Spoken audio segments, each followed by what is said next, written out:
So a little behind the scenes.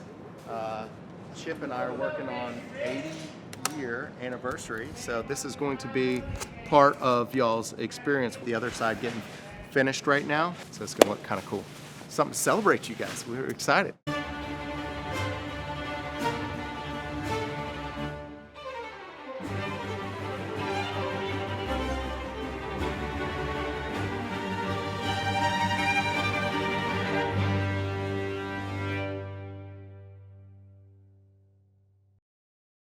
Could you go ahead and just introduce yourself? Just tell you who I am. Tell me who you are. Well, a lot of people know, and you call me Miss Dot, which has become very familiar. But my full name is Dorothy Bennett Paget. And that's a name I've had for a very long time. But Miss Dot is very familiar to me. Well, I moved in Douglas County in 1941. I was just a young child. And of course, I've seen a lot of changes since 1941.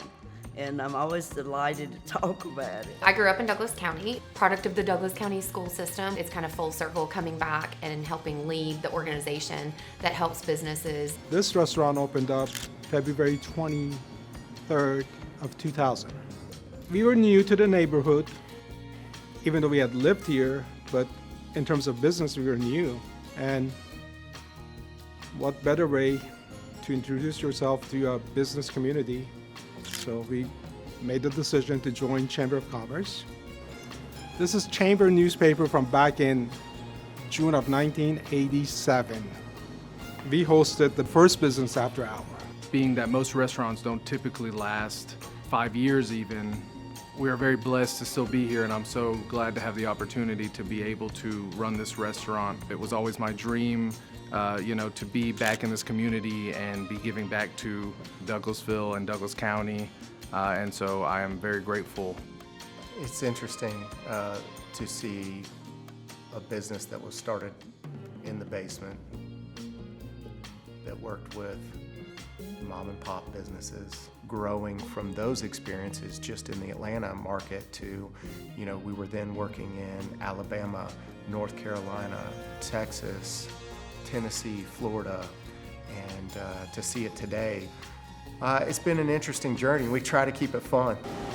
You can see where we were started, 1983. Dad, early on at his desk in about 86.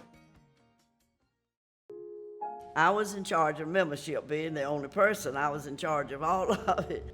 We had a female doctor come into town, and she immediately wanted to join the Chamber of Commerce, and I took her money, and the president told me, says, we don't allow women in the Chamber of Commerce. And I said, well, you'll have to allow this woman because I've already taken her money. And for her membership, we can't put her out. Of course, I think it didn't take them very long to realize that women were important in the Chamber of Commerce. Women were doing other things in this county. They were not sitting back, not doing what needed to be done. It's pretty exciting to see, looking back over 80 years, what we have accomplished.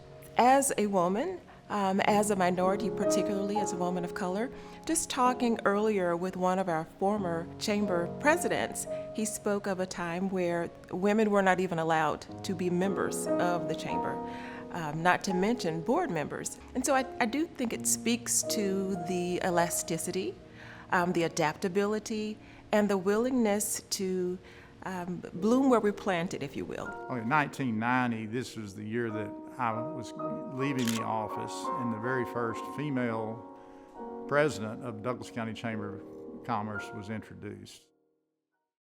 Here, I was born and raised in Atlanta, so having something in Douglasville where we can come home, live, work, and play in this area was important to me. It brings the community together. They feel warm, comfortable, peaceful, and it just fit with me. I loved it. Douglas County, Douglasville has changed tremendously. The year I was president, one of the things we did institute then, which I thought was very important, it was Shop Douglas First campaign, and it lasted for many years after that year. The Chamber today continues programs similar to that and try to get people to recognize that Douglas County is our home, and the more money we spend in Douglas County, more stays within our coffers of the cities and counties. The focus on small business has been, I think, and will continue to be an important pillar of the Chamber.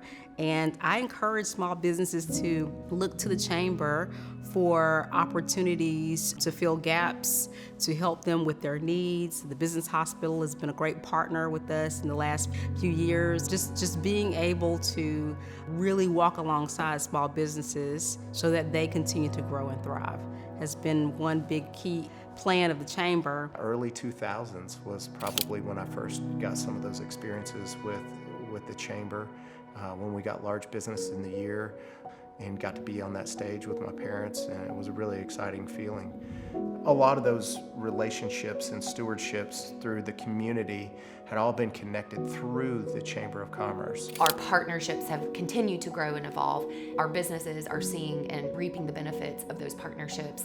But over the past couple of years, we've really deep dived into how we can advocate not just for our businesses, but for transportation, for healthcare, public safety. I also see a lot of benefit with the business community connecting with one another, just them talking to each other, sharing best management practices, or the woes of what's going on. I remember when COVID hit, we were able to share resources across businesses, across business sectors, across industries in a way that if we weren't connected together through the Chamber, I don't think we would have navigated the struggles of something like the pandemic as well as we did as a community. In 2021, we went through the process of creating a 3-year strategic plan. We revised our mission, our vision. We took a deep dive into all of the things that make the Chamber tick, and we're excited to launch our new strategic plan for the next 3 years in March. For some time, the young people were going to college and then they were not coming back. I think that having the young people want to come back is something that we really need to remember, that's important. Many of our diners and our guests that are still, dining with us today are people that saw me running around as a child in the restaurant. Armand is continuing that tradition. He's doing an amazing job. He's young, so I hope he carries it for years to come. And after that, I hope there will be others that are able to carry this tradition on. There's no better way to engage at the community at large than with a Chamber of Commerce. There is a desire, an innate desire in a lot of these leaders to want to help you get to that next level. We're super excited to celebrate 80 years at the Chamber. I'm a huge proponent in not just doing things to check a box or that we have to create everything within the doors of the Chamber, and leaning on those partnerships that we have, whether it's local partnerships, regional, national partnerships, to make sure that we're providing the best options to support our businesses, our nonprofits, our large big box companies, as well as our solopreneurs. I'm Sarah Ray, President and CEO of your Douglas County Chamber, and this is Douglas. This is Douglas, where businesses and partnerships thrive. I'm Armand Sayar with Sam and Roscoe's Restaurant, and this is Douglas. This is Douglas, where businesses and partnerships thrive. Hello, I'm Mark DeNice, President of DeNice Companies, and this is Douglas. And I am Douglas County.